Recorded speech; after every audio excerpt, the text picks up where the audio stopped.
totality of lies and deception being pushed on populations by the power structure can't be fully comprehended. The official denial of the ongoing climate engineering, weather warfare, biological warfare atrocities in our skies is the most massive and dangerous official deception of all.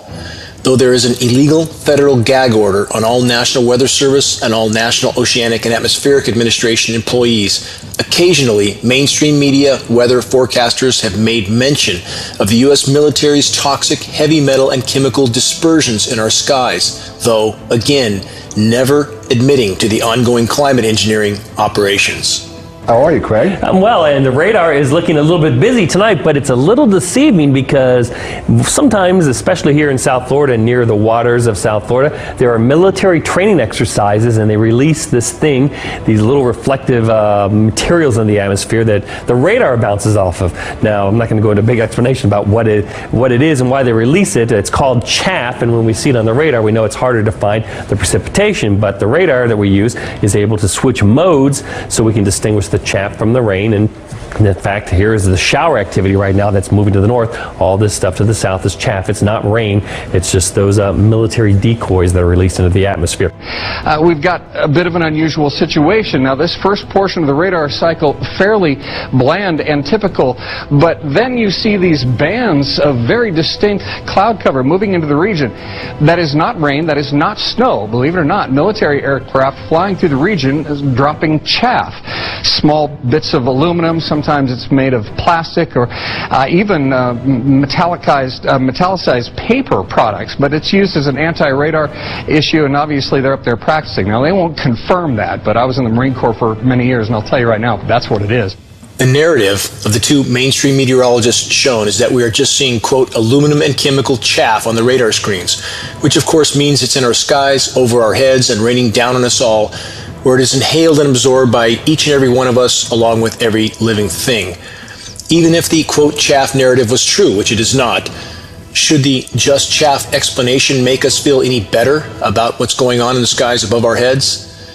Here's the reality we face. Our once thriving planet is now being encased in a toxic atmospheric cocoon, a jet aircraft sprayed heavy metal and chemical concoction of climate engineering elements that are completely contaminating, again, every breath we take, along with the entire web of life.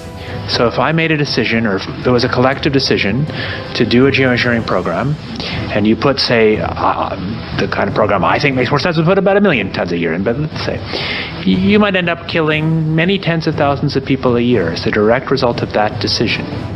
Even at this late hour, very, very few yet grasp the gravity and immediacy of what's unfolding around us all. The reality we've all known is unraveling by the day. Industrialized, militarized society was never sustainable. The formerly thriving planet will not recover to what it once was in any time frame that matters. What can we do to make a difference for the better at this very late hour? We can focus our available time, effort, and energy on salvaging what is yet left of Earth's life support systems. We can dedicate our lives to the attempt of salvaging some semblance of a future for our children and what is yet left of the web of life. How can we do this? What should be our logical priority? The most important leap we could make in the right direction is to expose the climate engineering atrocities to the world. Then, with the masses awakened to what has been done to them without their knowledge or consent, with a global army of the awakened, with our military brothers and sisters awakened to what they are doing to themselves, to their own children, to their own citizens, then we can stop the climate engineering, weather warfare insanity. Refuse to go silently into the night.